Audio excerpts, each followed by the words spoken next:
Hello and welcome to the PSI Method Podcast. I'm Bianca Rodriguez. And I'm Kamyar Hidayat. Welcome to episode 4. Okay, so we like to chat before the episode starts, and Kamyar just broke it down. So I play drums, and Kamyar and I talk a lot about music. And he just said, there's a period of time where I didn't listen to music for 10 or 20 years. And I was like, what? And he's like, I was a pretty serious Muslim. And I was like, what? And he's like, let's turn the camera on. So here we are.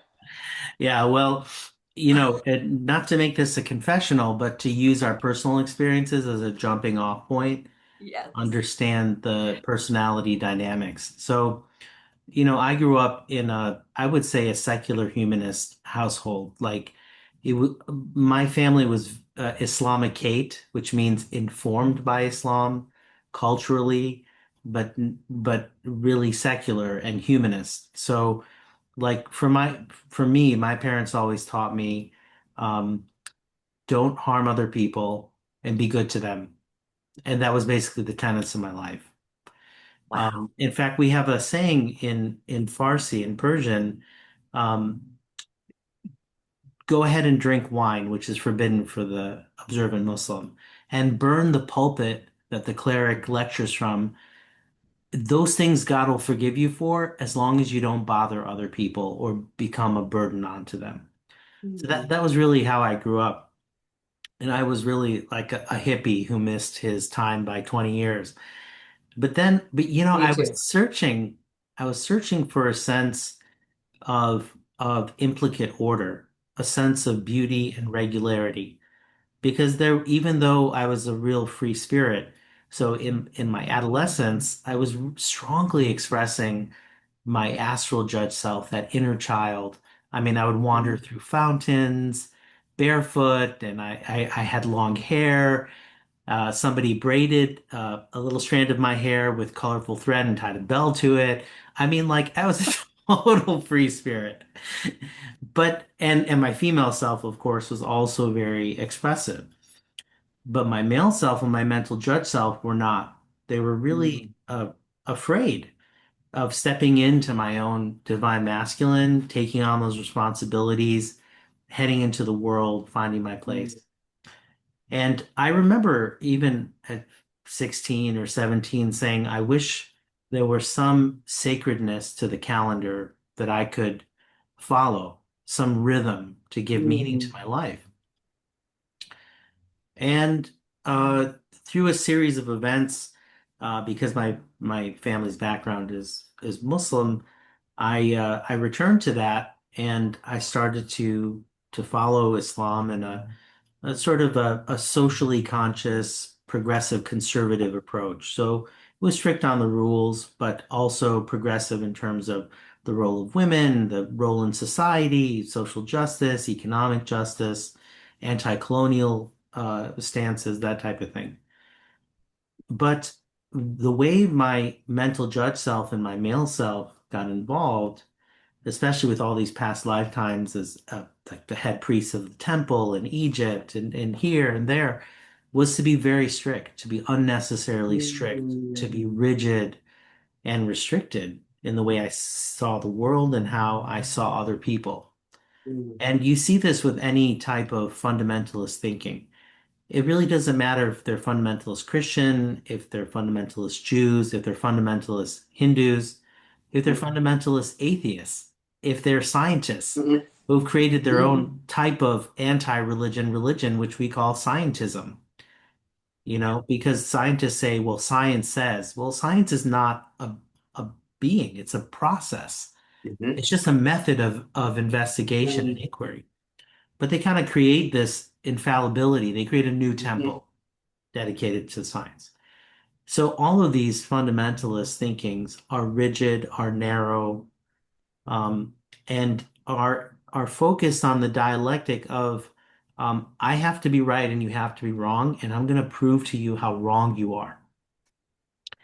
So in that first period of that 20 years that I was in that sort of mindset, I stopped listening to music because there were other people who said that music is distracting and it's licentious and it's diverting and So I Wow. didn't listen to any music. But then I sort of started to soften and then I took a different path.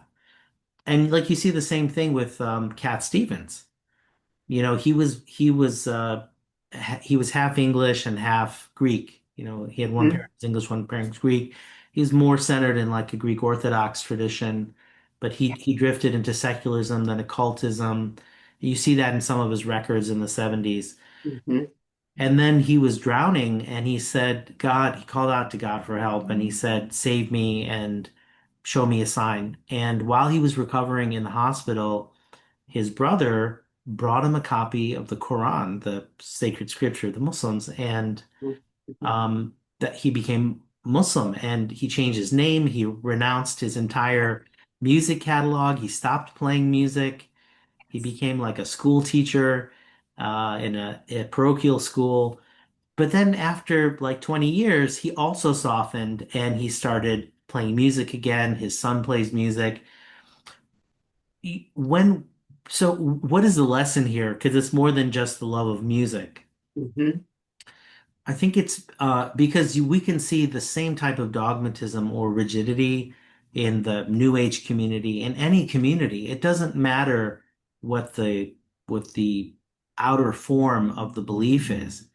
There's an underlying need that human beings have to be right, and they transform that need to be right into a fear of being wrong. Mhm. And then they take that fear of being wrong and saying, okay, there's nothing wrong with me, there's something wrong with you. Mhm. You're wrong. Mhm. You know, it's kind of like when someone says, I'm not ugly crying, you're crying, not me. And you got tears streaming and it's ugly crying, and it's like the mascara's running, and it's like, Yes. okay, yeah, Yes. okay, Yeah. yeah, I'm not, yeah. Yeah. And so this rigidity comes from this fear of being wrong. And being pedantic, needing to correct people, well, actually, Mhm. actually, we Is didn't this where need, mansplaining comes from?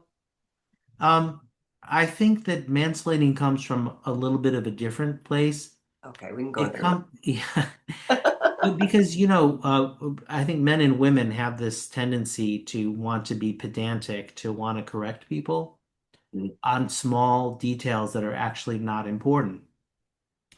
And so this is an interesting aspect of how our male self versus our female self wants to communicate.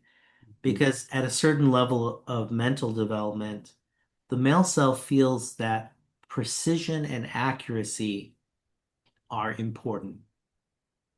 Usually because in past lifetimes they were inaccurate or sloppy Mhm. with the details and Mhm. bad things happened.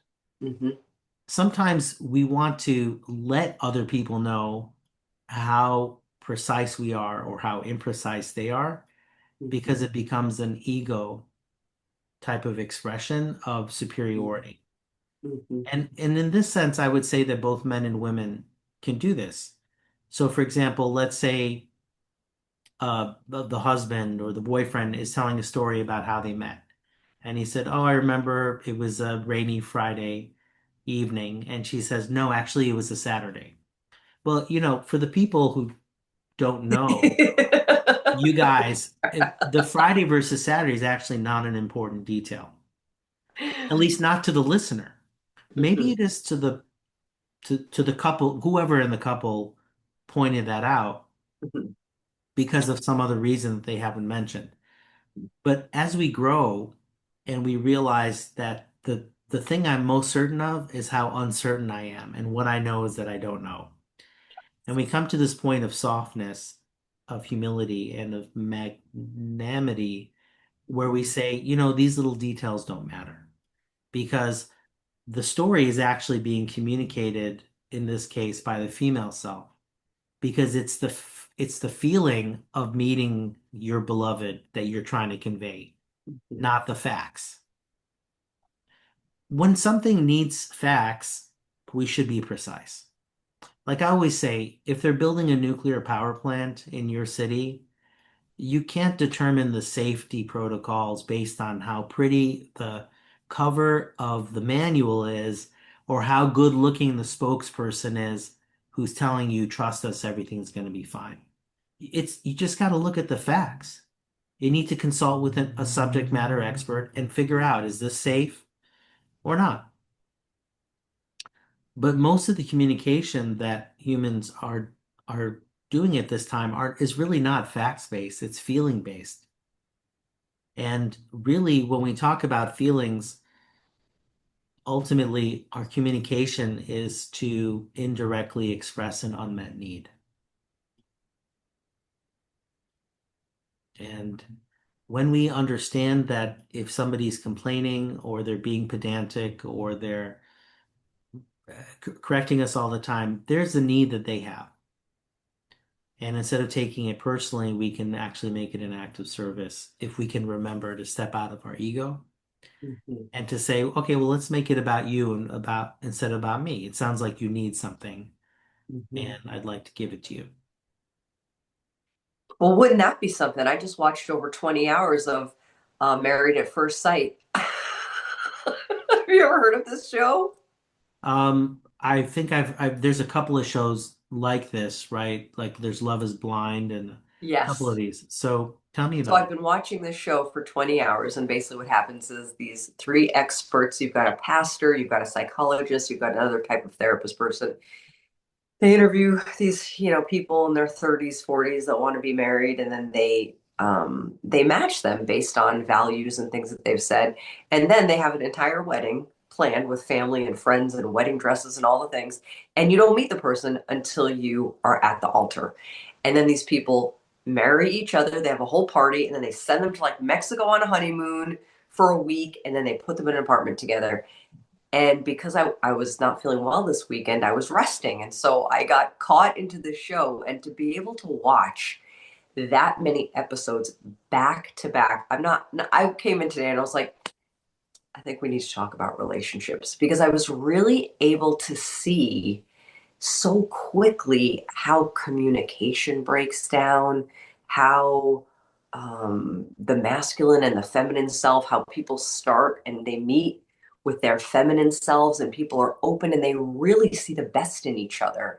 And then as a few days, a few weeks go by, there begins to be these conflicts. And I'm like, can you please, you've shared this with me before, and I still feel like I and everybody in the world would benefit from understanding from a PSI perspective what does happen at the beginning of romantic relationships and later I would on. say that there's a three-step process. Mhm. The first is that your high selves, your guiding angels, are communicating through a network of guiding angels, and they're looking for matches. So even when you're when Work harder, working harder. What is happening? so this network is constantly evaluating opportunities for growth. From our perspective, relationships are like lifeboats because we want to get in one so we don't drown in a sea of loneliness. Or it's really like looking for a beautiful mirror and looking at yourself and saying, I love you. And you're seeing the reflection say, I love you. It's like, no, please, I love you. And it's like, oh, really? Oh, no. Because really, people are in love with the idea of somebody being in love with them. Yes. And that's really about self-flattery because you don't Mm, have that sense of self-love. So yes. to think that someone else could love you Mm, is itself what you're in love with, not the other person. mhm, So really from a spiritual perspective, the purpose of intimate human relationships and all human relationships is to accelerate our growth and our perfection. mm, Because ultimately what the relationship serves as with the other is to realize the relationship that we're not having with ourselves. If you ever saw Mike Myers' movie called The Love Guru, did you ever see that? I don't remember it. I like vaguely remember him in like a turban and some ridiculously. Yeah, he modeled his character after Deepak Chopra, and he's a love guru, but he's missing this love for himself. But as he's lecturing to people, he says intimacy. It just Into look at how it's me, spelled. Into me, you I see. see. Yeah. Yes. And so it's an interesting idea that really to be intimate with somebody else is to look into yourself, and the other person does become a mirror and a reflection of what you can't see in yourself. And what you're able to appreciate in the other is what you haven't appreciated in yourself, and what you dislike about the other is what you dislike about yourself. And so being in relationship accelerates our ability to grow because it externalizes what has remained internal. It reveals what has been hidden to our eye. And that's how our high selves are thinking about these relationships. How can I maximize growth?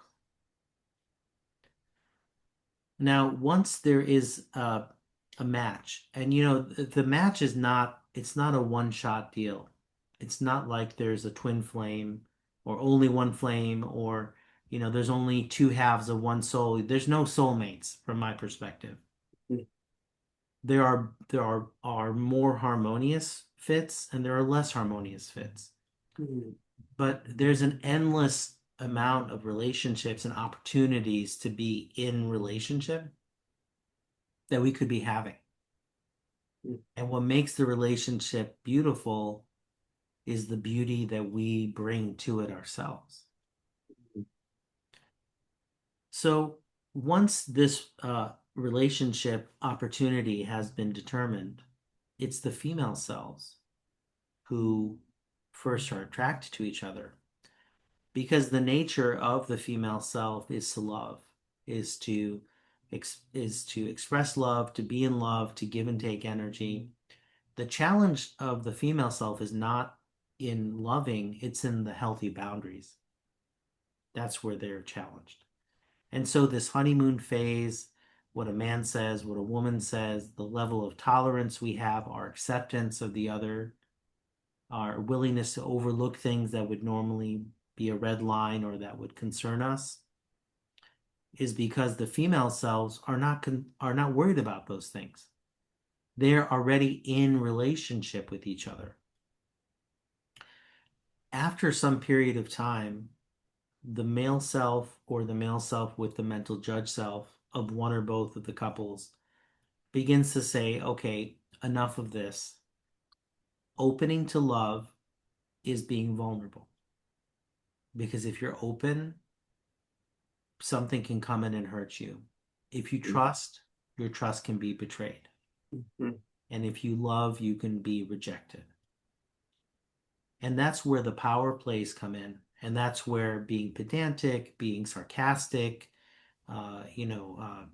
criticizing, fault finding, all of this comes up as a way to start to defend the personality from the other side.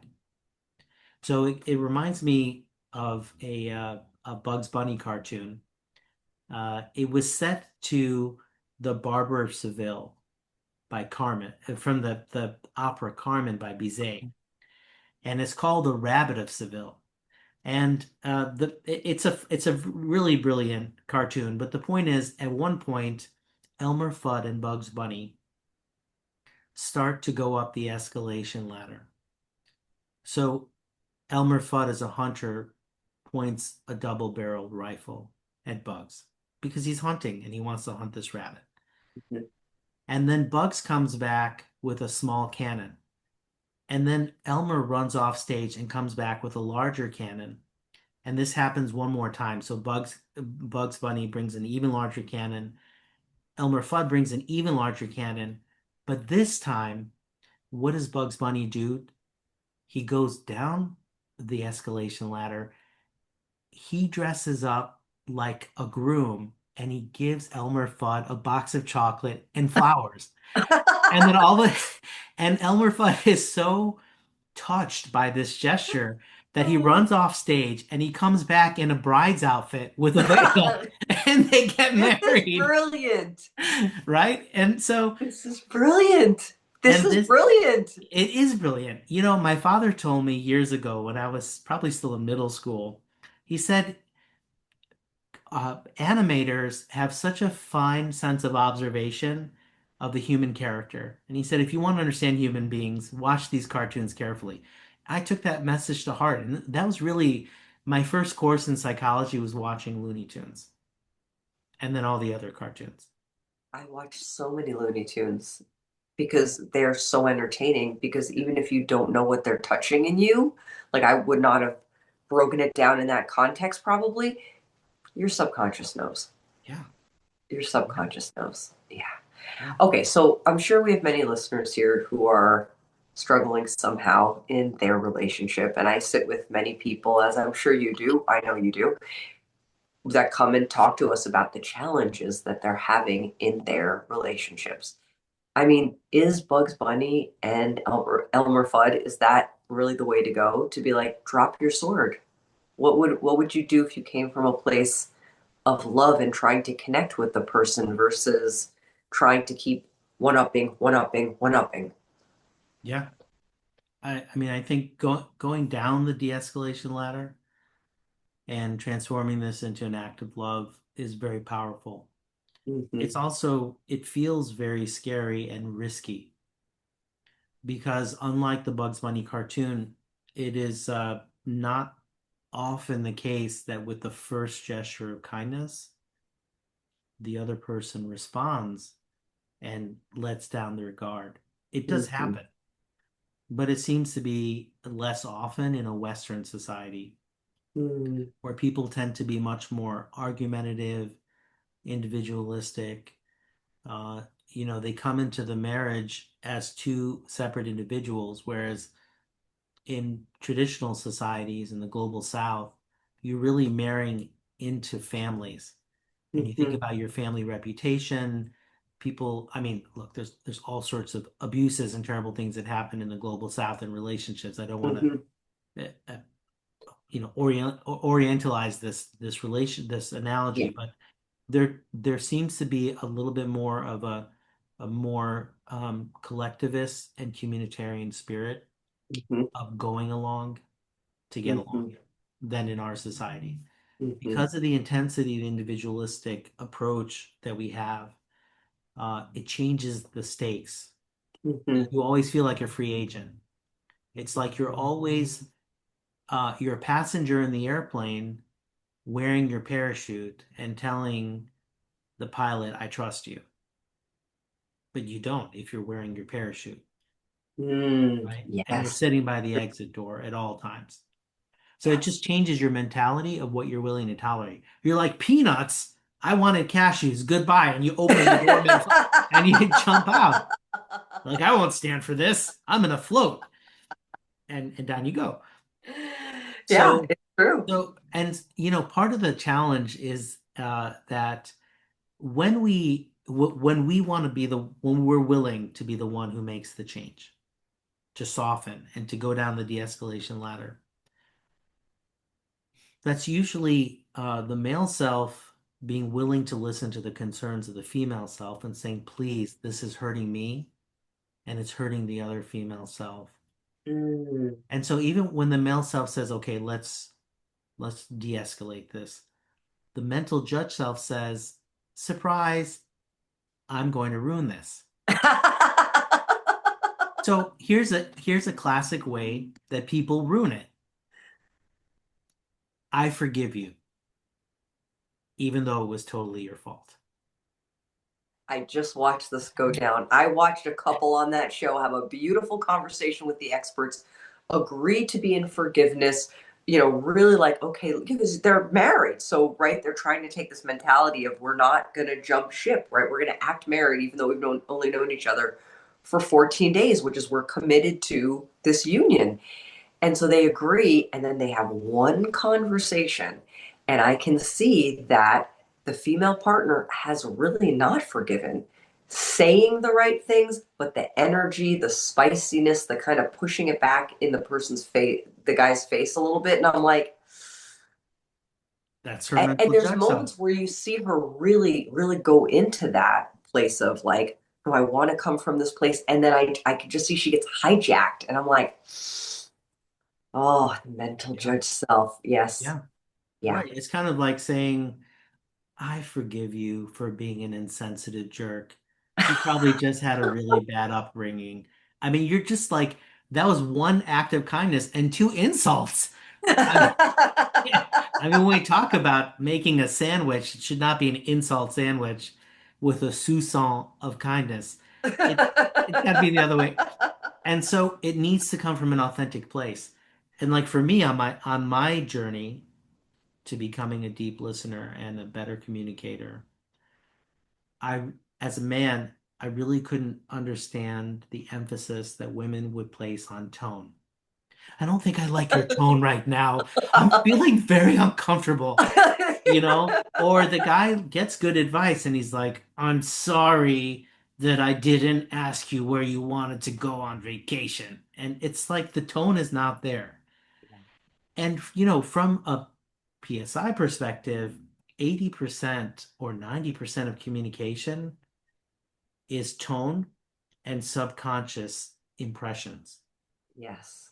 And those subconscious impressions can be inferred from microfacial expressions and gestures and body posture. I love you.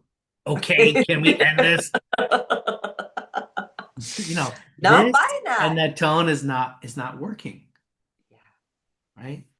I mean, you really cannot fake it till you make it, people, right? It's like No. they're really, to me, I'm thinking about what we talked about, maybe it was last week, and in my own work with the different, with the different selves of like, that's a real moment internally because I've been there and I watched this person on this show. Really, I saw her within a very short, I see her weaving through the feminine self and the masculine. They're on board and they want to forgive, and then the mental judgment comes in. And I've been there myself in a relationship where I know what the right thing to do is. And I know what that would feel like. And I just like, I don't feel it yet. And it's like that to me is such a moment to invite the male self, the female self, the mental judge self to come together to have a meeting Yeah. to see like where can we get everybody on the same page? And so as one is starting out in the journey of integrating the different parts of the self, it's more effective, I find, to go through a series of stages to get to that point where all the selves can sit at the round table and get on the same page. And the first thing is to just go around and to say to each of the subconscious selves, what do you need right now? What are you afraid will happen? What are you afraid will happen if we continue in this relationship? Because addressing those immediate needs Mm, or the immediate fears are going to be the first step. Because we need to stop the inner chaos and all these contradictory tones and postures and words so we can get some coherence. And I actually think that what we think is the most vulnerable thing to do is actually gives us the strongest position, which is to be mm. honest. I think, Amen. and I think that if somebody is not ready to forgive their partner, it would be much better to say, I love you. I want to forgive you. There's something that's holding me back. I want to let you know. I need some space and time to figure this out Mhm, because I know it's important for us to be in a place of forgiveness and to heal mhm, this rift. mhm. To say that with that level of honesty would be far Beautiful. better than to try to fake an apology and then for this to simmer Mhm. as you part. Yes, agreed. Agreed. And I think when we sit with these parts of ourselves and we ask them what they need, and then we allow ourselves to verbalize it to ourselves in a journal to a friend, I find that often saying it out loud or to somebody, a trusted person, it's not as scary once it gets out of your head. Yeah. It can feel really scary when and overwhelming when it's in there, or is that normal, or is that too much? And then if you are able to express it, it's just like it's usually not as big of a And we usually go to worst case scenarios. We think about the worst thing that that person might say in response deal. Mhm. rather than thinking about the best thing they might say. This is true. Yes, I And try. that creates a lot of fear. And actually, even if they do respond well, we might be distorting that into whatever we already imagined was our worst case scenario. Let me ask you this. The tendency to go to the worst case scenario, is that either the mental judge self or something from a past life? Why do our brains do that? Yes, in my experience, it's because of a past life association, Mm, a similar event that did have some type of bad outcome. mhm, And the thing is that we, as human beings, we have, I mean, a gift in the ability to have this level of memory, reflection, comparison, analysis. This is helpful. This is how we can sift through ideas. But what's the challenge is that once we recall the past event, whether it was in this lifetime or a prior lifetime, the sense of helplessness or loss of control or the negative outcomes that occurred grip us in such an intense way that we're not able to think beyond that event and ask ourselves, is this event right now like this past one that I'm all wrapped up in? Because usually it's not. I mean, if it was a past lifetime when you expressed yourself and you were considered to be a rebel and you were excommunicated or exiled, or you were deemed to be a witch and you were burned at the stake, or you were kicked out of the temple for being the whistleblower for revealing the corruption at the highest levels. Most of us, let's say in the United States or other in advanced industrial economies, are not living in that type of circumstance anymore. Nobody's going to exile you. Nobody's going to fire you from your job. And even if they did, you have legal recourse. And even more important than these circumstantial events, oh, I live in the Democratic, you know, Republic of the Congo. I live in the United States. I live in Flanders and Belgium. It doesn't matter. What's more important than even these particular things is the partnership and the connection you form to your high self is your guiding angel mm. and your trust in God and the creator of all and the abundance and the goodness of the universe. Yeah, Because that can help make things a lot less scary. yeah, yeah, Yeah, is that what you meant when you said that? yeah, absolutely. Yeah. Yeah, Is that there's a level of trust that even if I say this thing, which is the truth, which might be hard to say, that there's guidance, protection, love, acceptance yeah. from And myself. freedom and freedom. Hmm. Because, think about somebody like there's a famous Italian scientist named Giordano Bruno. He was a Jesuit. And actually, he became famous in his time because he developed this incredible mnemonic technique so you could have amazing memory. I mean, he taught the Pope this technique of his age. He taught kings, What dukes. time are we talking? I think we're talking about like the 1500s. Do we And use this today? This sounds like a great it's technique. incredible. Okay. But what he got really famous for was his vision and his explanation of an infinite universe. Huh. And he went to every court, to every university in Bologna, in Paris. He went to Oxford University, which was in existence at that time. And they literally laughed him out of the lecture chamber. And when he got back to Rome, they arrested him for heresy. And they said, there can't be an infinite universe because we've decided that God would never create an infinite universe. It has to be finite. And they told him, you have to recant. You have to take back this statement. He said, I know what I've seen, and I can't say it any other way. So he was found guilty of heresy, and his punishment was to be burned at the stake. They Oh, took him out, they tied him to the stake, and as they set the wood on fire, he said, I fear for you more than I fear for myself. That's the strength of someone who is so connected to their high self. And so I'm worried about you. There's something wrong with you that you're so narrow-minded that you say I need to be burned alive for what I think. And how fortunate am I that I was able to have this vision and that now I'm going to be liberated from an embodiment which keeps me entangled to you. um, wow. I'm gonna have to process that. Yeah, That's an incredible story. yeah.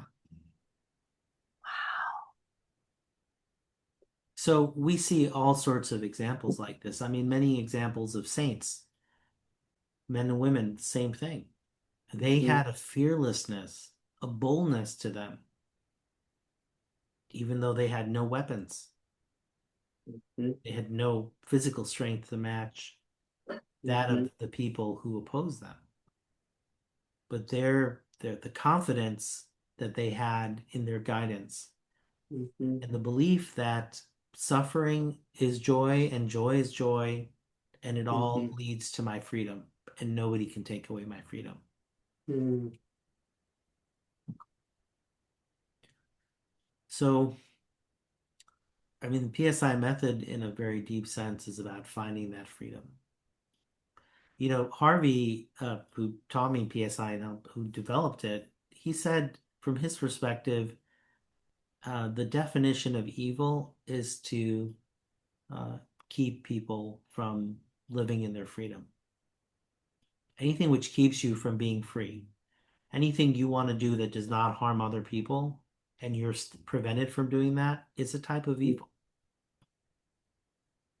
And it goes back to the way that you were raised, being told like drink wine and whatever it was, but just don't burden other people.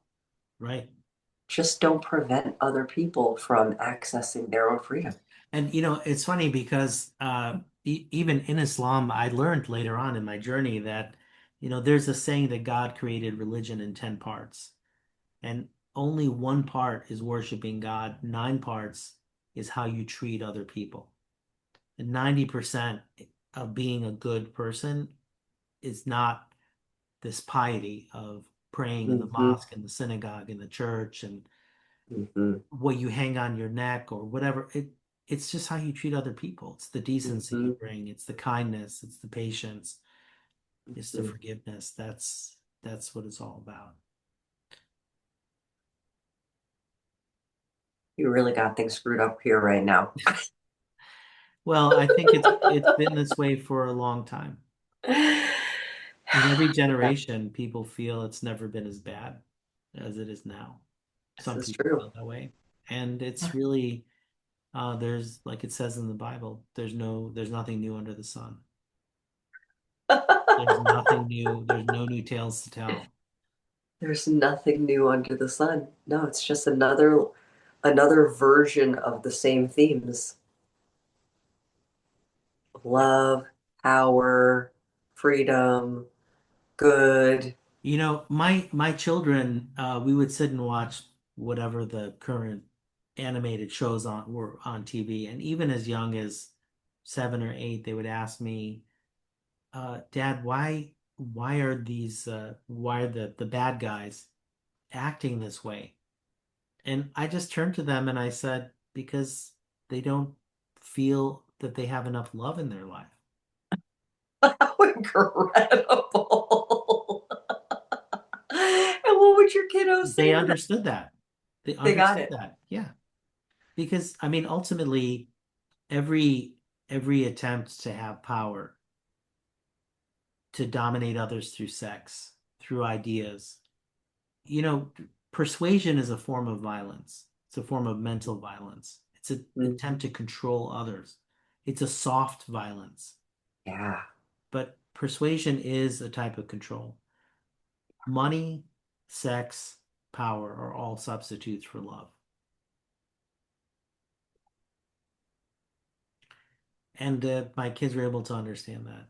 And you know, if you're a parent, the more you work on yourself in PSI, you don't have PSI is nothing to be preachy about because subconsciously it gets communicated.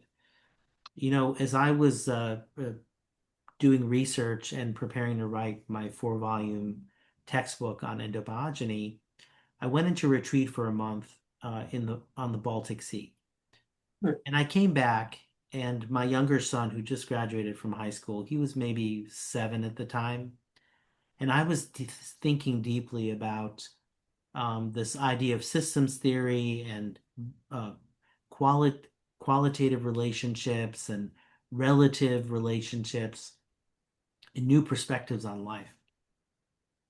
And my son sits down next to me when I come back and he says, "You know, Dad, sometimes you think you found the penguin, but it was the penguin who was looking for you."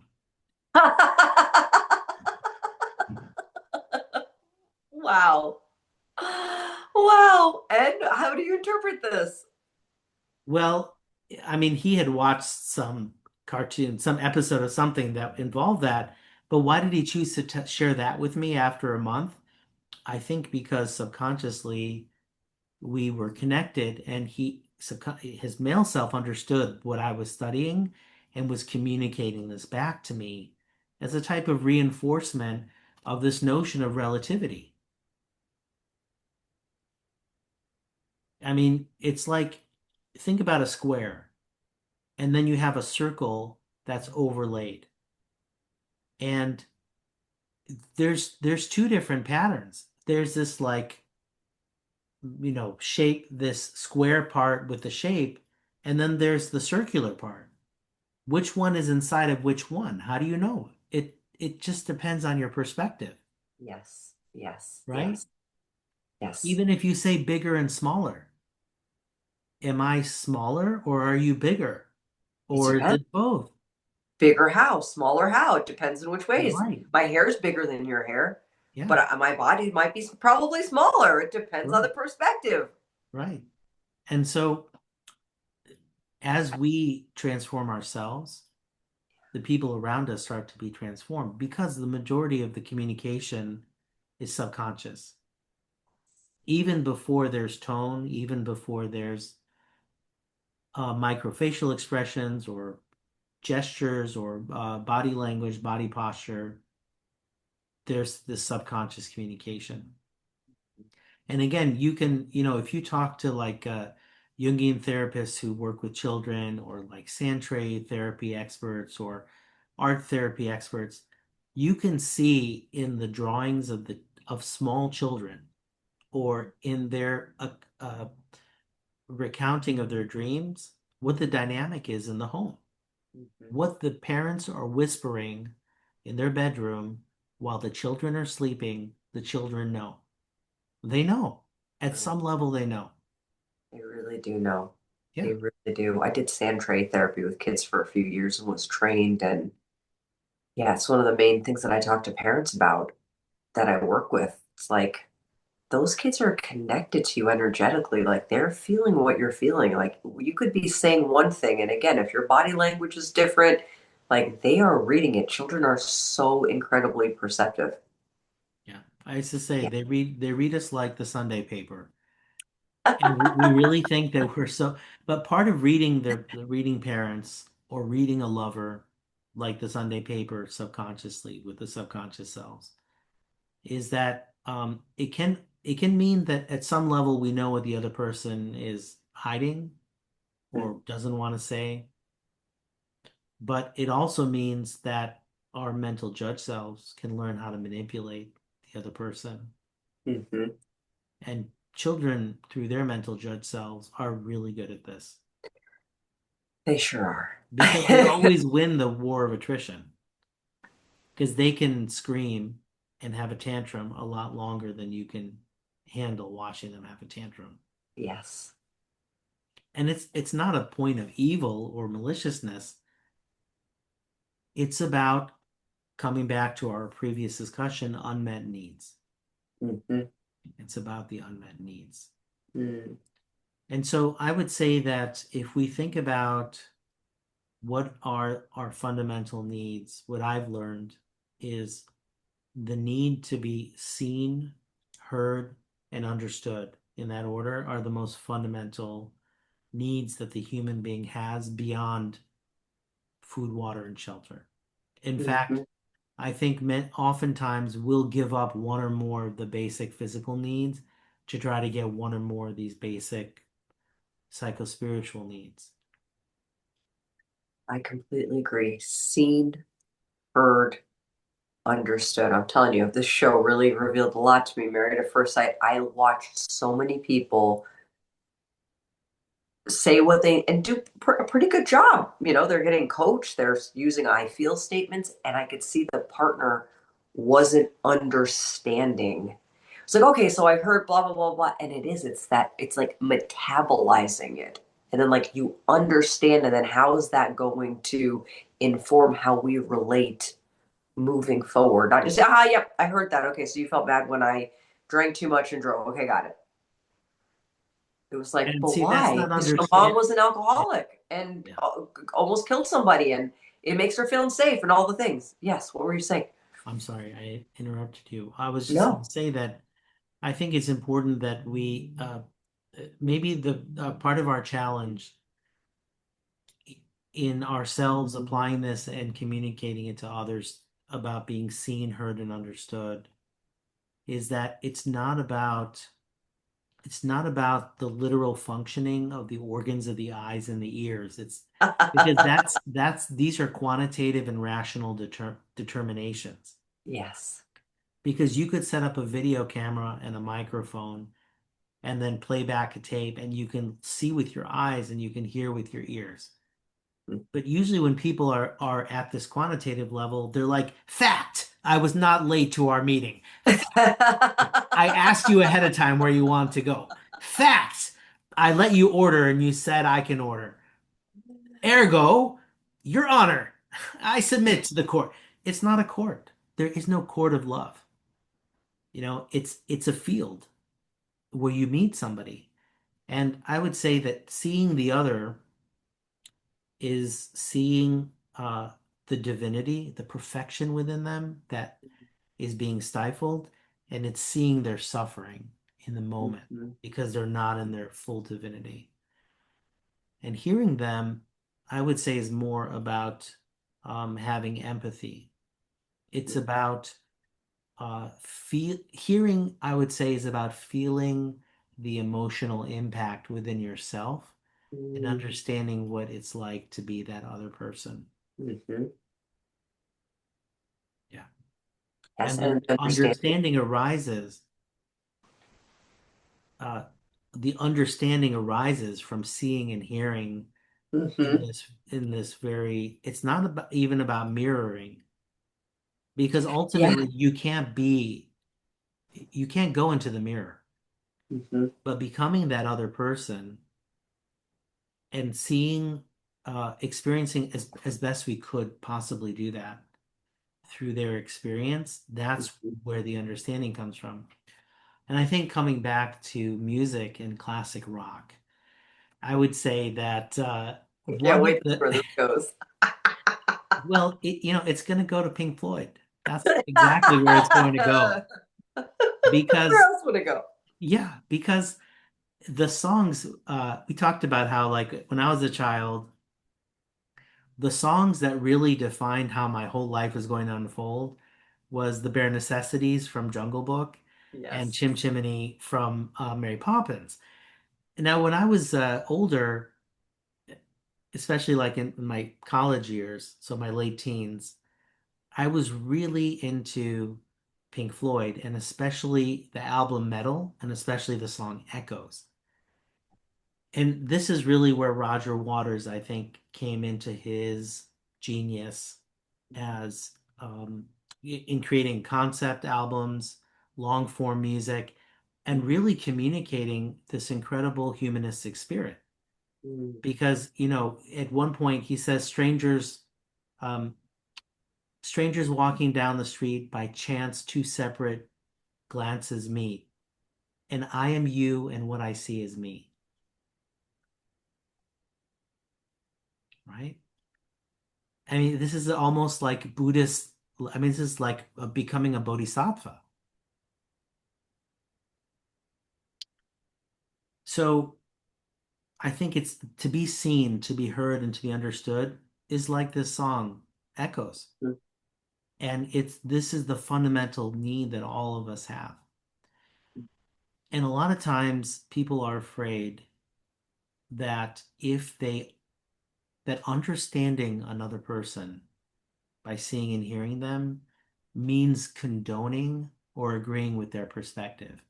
mhm, And we don't have to agree or condone what another person is saying to mhm, say, I get it. I get where you're coming from. mhm. Well, it really goes back to that fundamentalist dialectic thinking you were talking about of needing, right? I need to be right, so you need to be wrong. But if I give the opportunity for understanding, that might make that less of a thing. And I really feel really attached to me being right and you being wrong. But what you're saying is so helpful. And I think if you're working, with people that are really, it's really difficult for them to try and see and hear and understand another person, of saying to them, you can do that and still not condone what they're doing. Those two things can exist. Just feel for like many people that I work with, there's a fear of like, well, if I let go a little bit, then maybe, and I think there is that risk, and I think that's where the protection comes. I might have to look at myself and go like, maybe they're not wrong.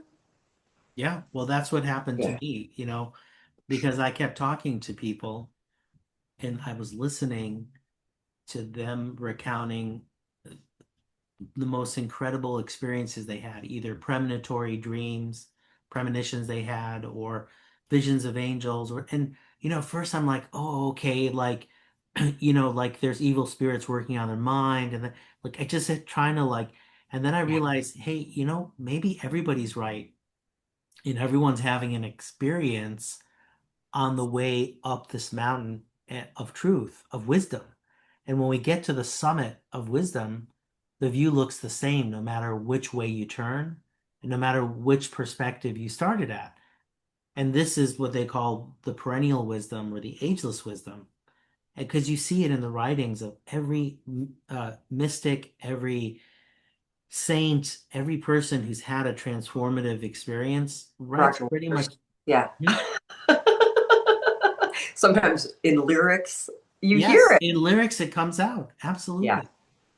But people keep sharing the same message ultimately, including in Islam, including the Sufis, that there is one life, that there is one love, there is one heart that binds us all. And Mhm, we're all expressions of the mind and the heart of the creator of all. mhm. And ultimately, what I've come to is part of what I say in the morning as my morning ritual is to say, well, it's to quote Limelight from Rush. All the Yeah. world's indeed a stage, we are merely players, performance and portrayers, each another's audience outside the gilded cage. So we need to remember that we're all performative. We're all performing a role, whether we know it or not. And, I say to myself, as I judge others, I judge myself. And as I love others, I love myself. Oh, And why I would I want to judge myself? And why wouldn't I want to love myself? So, and when we start to work on this, then relationships become a field of growth rather than a field of conflict. They really do. I have to say, in my time with PSI, I have really started to experience this, just more forgiveness, less holding on, judging, needing somebody to be wrong, and it just feels better. Yeah. Yeah, it does. So thank you for bringing PSI to me I and then to appreciate your everyone here. openness. I'm just trying to get free so bad. I'll do anything. Yeah. I'll do anything at this point as long as my high self gives me the okay. And I appreciate everyone who has joined us, who's been guided to this episode or to other episodes. And we hope you can join us and check out our website for more uh, articles and the soul attunement. It's a completely transformative event. You can leave a prayer request, and I pray for anyone who asks for it. And share with the world your goodwill, your empathy, your love, all the good things you're doing. Inspire others. You can click on a counter, and we can keep track of this and keep going and spreading the goodness in the world. And the website is such a beautiful resource. So I hope everybody takes a moment to have a look. God bless us all and enjoy your day.